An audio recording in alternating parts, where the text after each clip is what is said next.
Assalomu alaykum. Bugun alpinistlarga aloqador bo'lgan 10 ta xato haqida gaplashamiz va ularni ko'rib chiqamiz. Alpinistlarda ish jarayonini boshlashdan oldin har bitta mayda-chuyda, ya'ni karabini bo'ladimi, sistemasi bo'ladimi, arqonlari, uni oddiy rep shnurdan tortib oddiy mayda karabinlarigacha tekshirish shart. Ya'ni karabinlarda mayda treshinalar bo'lishi mumkin. Arqonlarda o'zi bilmagan holatda yoriqlar. Sistemada qaysidir joyida kraska tegib, sekin yemirilish xususiyatlari bor. Shuni oldindan bilish uchun, oldindan tayyorgarlik ko'rish uchun ko'rib tekshirib chiqish shart. Ya'ni balandlikda u narsa nagruzka ustida turganligi uchun, nagruzkada, ya'ni odam osilib turgan holatda bo'lganligi uchun bu ancha xavfli jarayon hisoblanadi. Alpinist o'zini jonini o'zi, ya'ni strixovka qilishi shart bo'ladi. Alpinist odatda bitta arqonda ishlashligi nihoyatda yomon narsa. Chunki joniga katta xavf tug'dirishi o'zini qo'li bilan bo'layotganga o'xshaydi.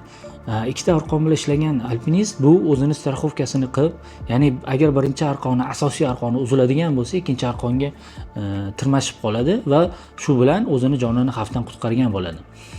Bitta arqonda o'zida ishlashligi ham yillar davomida uni tezroq iznashivitsa qilib, ya'ni buzilishiga sabab bo'ladi. Ikkinchi arqon svejiy, ya'ni yaxshiroq holatda turishligi uni ko'proq xizmat qilib va uni jonini xavfdan qutqarib turishiga sabab bo'ladi. Shu sababdan bitta arqonda ishlashlik juda ham katta xato hisoblanadi. Alpinist tushishdan oldin odatda krepleniyasini, ya'ni o'zini nuqtasini qo'yayotganda aynan baland binolarning ustidagi joylashgan yaxshi o'rnashgan yo biron bir beton o'rab turib tushishligi shart bo'ladi yoki shunga o'xshash betonga qotirilgan temirlarga, shunga o'xshash ya'ni aniq bir tochkalarga, baquvvat tochkalarga, o'zi ko'rib bilib tushungan baquvvat tochkalar bo'ladi o'zi balandlikda, ya'ni binolar ustida. Bu ventilyatsiya shaxtalarda betonlari yoki reklamniy bannerlarda temirlari, shunga o'xshash qattiq o'rnashgan joylarga o'rnatishligi shart bo'ladi va uni shunchaki arqon orqali bog'lab qo'yib emas, balki bir xil joylarda karabinlar bilan orada o'tkazishligi, blok roliklar bilan to'g'ri foydalanib o'tkazib qo'yishligi arqonni to'g'ri shaklda, ya'ni bir xillar uchburchak shaklida to'g'ri olib keladi, bir xillar to'g'ri shaklda olib keladi. O'sha narsalarni hisobga olib turib tochkasini, ya'ni aniq nuqtasini qo'yishlik maqsadga muvofiq bo'ladi. Arqonlarda to'g'ri bog'lanishlarni qilmaslik bu katta kamchiliklardan bittasi. Ya'ni uni to'g'ri qildim deb o'ylab turib bog'lashadi. Bu us, ya'ni samostarxovchni uslarda to'g'ri qilmaslik, ba'zi bir mayda detallarga bog'lanishlik, ya'ni bitta tochkadan ikkinchi tochkaga o'tish uchun ham ba'zi payt uzillar ishlatiladi. Shu uzillarda to'g'ri bog'lamasdan, ya'ni ko'r-ko'rona bo'ladi-ku deb turib qilishligi, u ham uzilda tez bog'lanib yechilib ketishiga sabab bo'ladi va uni jonini xatarga solishi mumkin, xavfga solib qo'yishi mumkin. Alpinistlarimizning yana bir xatosi arqondan, ya'ni arqonni o'zidan qizg'onishligi, ya'ni yangisini olgisi kelmaydi, eski arqon bilan balandlikka osilishligi, ya'ni qarab turib, holatiga qarab turib yaxshi-ku deyishi, lekin arqonlarda odatda mayda tekkan kraska yoki ximikat uni sekin-sekin ichidan yemirilishiga ham sabab bo'ladi. Bu degani katta nagruzkada tezroq uzilishiga sabab bo'ladi. Yomon holatda o'zi tekshirib, boshdan oyoq tekshirib chiqmaganligi sababli arqon, ya'ni talabga javob bermay uzilishiga olib kelishi mumkin. Shuning uchun boshdan oyoq tekshirishligi, u narsani kuzatib, qancha yil, necha yildan beri ishlatayotganini hisobga olib turib osilishligi to'g'ri bo'ladi. Alpinistlar odatda zdaniyani tanlayotganda uni atrofidagi o'rab turgan koziroklar, ya'ni qirralariga qarab chiqishi kerak bo'ladi. Ya'ni u qirralar ba'zi payt temirli bo'ladi, ba'zi payt betondan bo'ladi. Shu narsalarni ehtiyotini qilib turib, ya'ni protektorlar olishligi shart. Har bir arqonda o'zini qirra joyiga protektor qo'yilsa, ya'ni arqonni kesilishligi xavfini oldindan olgan bo'ladi.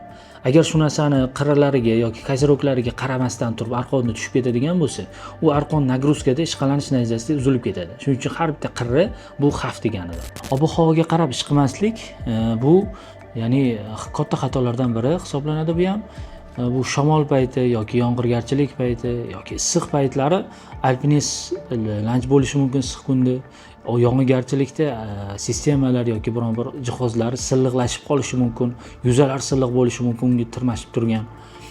Chaqmoqli kunlarda esa, chaqmoqli kunlar bu ham xatarli, ya'ni uni har xil holatda tebranib turishda chaqmoq urishi ham mumkin. Shamol payti arqon uzilib ketishi ham mumkin. Ya'ni qattiq shamol arqonni o'zini holatini yo'qotishiga sabab bo'lib yoki alpinistlar bir-biri bilan to'qnashishi, binoga kelib to'qnashishi shamoldan keyin, shamol payti. Shular ham anchagina xavf tug'diradi. Alpinizm bu shoshadigan kasb emas.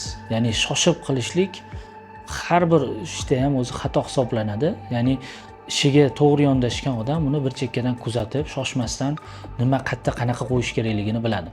Shu qatori ham alpinist agar shoshadigan bo'lsa, bu 1 metr balandlikda ishlaydigan odam emas. Bu bir necha 10, 20, 30 metrda balandlikda ishlaydigan odam bo'lganligi sababli hech qanaqa shoshqaloqsiz, kerak bo'lsa qo'pol qilib aytganda sudralib qilsa ham, lekin strixovkasini mayda-chuyda detallarigacha e'tibor berishligi bu o'zini jonini xatardan saqlayotgan odam bo'ladi. Ya'ni aql bilan ish qilayotgan odam shoshmaydi. Alpinizm sohasida yana bir bor aytaman, oldinlari ham sotuvchiman, o'zim masalan har safar aytib kelganman. Eng yomon narsa o'rganmasdan ish qilishlik. O'rganmasdan ish qilgan odam u narsani ilmini bilmagandan keyin eng katta o'zini joniga xatar soladigan odamga o'xshaydi. O'zini o'zi qasd qilishga chiqqan odamga o'xshaydi. Shunchaki chiqib turib biror narsani qilib yuborishlik bu ahmoqgarchilik. Ya'ni o'sha narsani har bitta mayda-chuyda detallarini ilmini olmagan bo'lsa, hunarini o'rganmagan bo'lsa, bu narsani prosta pul topish uchun chiqqan bo'lsa, u to'g'ri ish bo'lmaydi. O'zini jonini xatarga qo'yishlik qaysi aqlli insonni ishi emas-da. O'shaning uchun birinchi o'rinda ilmi bo'lishi kerak, tushunchasi bo'lishi kerak qayerga chiqayotgani haqida. Hatto 2 metr balandlikda ham odam o'zini xatti-harakatini bilib turib qolmasa, nima qilish kerakligini, u noto'g'ri ish bo'ladi. Hech qachon bu sohada ekonom qilmaslikni tavsiya beramiz, chunki qancha ekonom qilsangiz, shuncha siz kiyib ishlamoqchi bo'lgan jihozlaringiz shuncha sifatsiz bo'ladi. Ya'ni bu degani qimmat narsa har doim sifatli bo'ladi degani emas, lekin qimmat narsalarda o'ziga yarasha sertifikati, o'ziga yarasha sinovdan o'tgan bir zavoddan orqali kelgan bo'ladi. Ular tekshiruvdan o'tiladi. Shu sababdan o'ziga yarasha, ya'ni marjasi, ya'ni ustiga qo'shiladigan narxi bo'ladi. Shu mayda-chuyda narsalar hatto sizni joningizni xatardan saqlab qolishiga sabab bo'ladi. Ya'ni ularni tekshiruvdan o'tganligi, ularni qancha yuk ko'tarish kerakligi, qancha yuk ko'tara olishligini bilishligingiz bu siz uchun joningizga bo'lgan kafolatdir. O'shaning uchun arzon narsani ishlatib turib, joningizni xatarga qo'ygandan ko'ra qimmat narsa bilan uzoq yil ishlaganingiz ma'qul. Agar bu soha sizga qiziq bo'lsa, qayerdan qanaqa yaxshi tovar olishni bilmayotgan bo'lsangiz, siz bemalol Alpuz do'koniga murojaat qilishingiz mumkin. Kerakli bo'lgan jihozlarni yig'ib beramiz.